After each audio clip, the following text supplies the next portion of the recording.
It's show day. It's show day.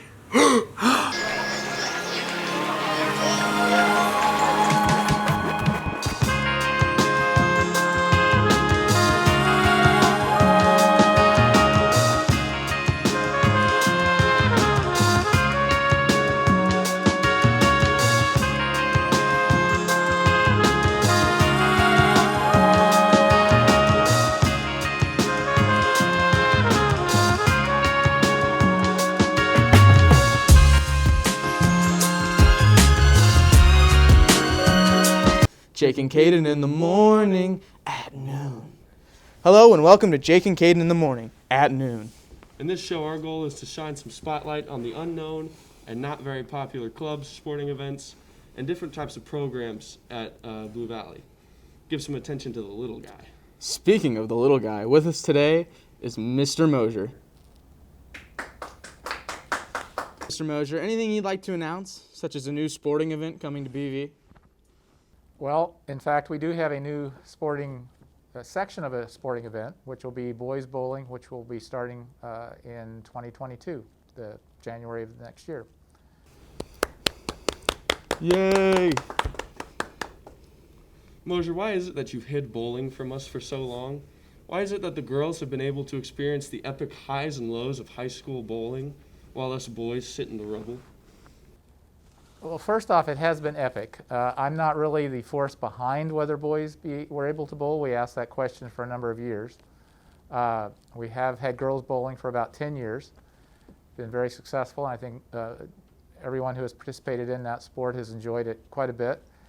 We have asked about it, and then earlier in this year, we were informed that the district had decided to provide boys bowling as part of our overall program in all 5 high schools.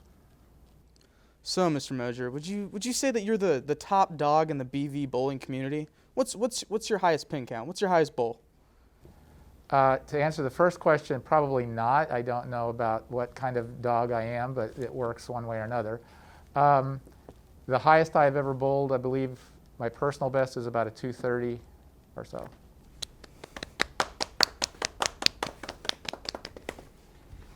Mr. Mosier, why should boys bowl? I do think it will add a new dimension to the team. I think it will be exciting, a new energy level that, while it's been great in the past, I think it will be even better with the addition of boys to the team. Do you think that the boys and girls will balance well, or I don't think they'll come to fisticuffs, if that's what you mean.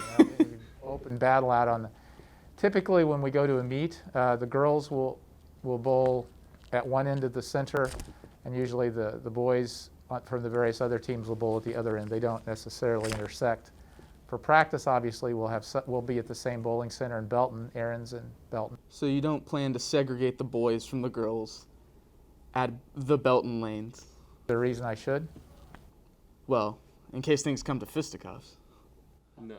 So why coach bowling? What brought you to coach such, what a lot of people would consider a leisurely activity? Why coach it? Sure. Well, I first started bowling when I was 7. I bowled when I was your age. I bowled in Saturday. It was a big thing in my town on Saturday morning for a lot of high school age bowlers to bowl in leagues. So that was kind of what we did for some of our weekend activities. And when I was here, or after I was here a while, I talked to Mr. Fureborn, who teaches down the hall with Mr. Briggs, and we talked about having a bowling club, which we started. And it was kind of as a club, we just bowled after school at college lanes a few times a week during January and February, just as something to offer students an opportunity to do that.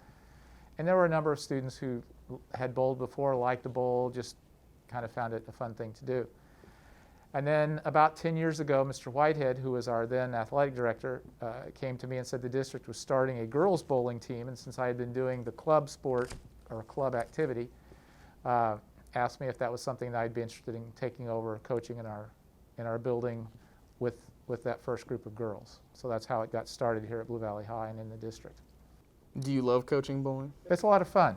It's over the years, it's been an opportunity for girls who maybe didn't compete in more traditional sports or more widely popular sports to do something that's competitive, because it's the same kind of structure you have in any sport, basketball or football.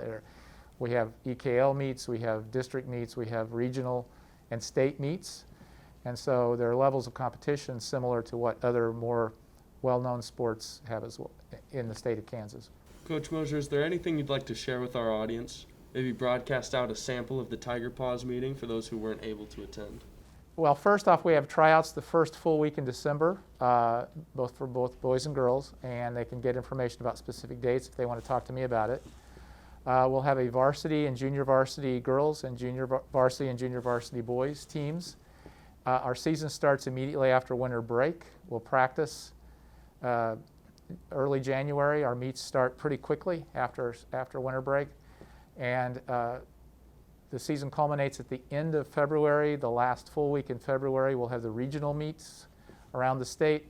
And then if we are fortunate to have some successful bowlers there, then the state meet will be the first weekend in Wichita in March. Cool. I have one last question from me.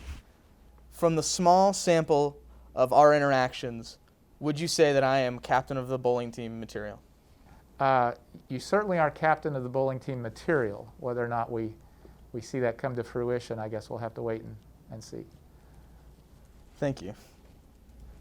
All right, sadly, that's all the time we have for Mr. Mosier. Be gone with you. Thank you for watching. Next up, weather.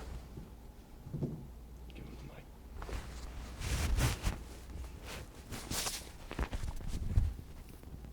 It's all right.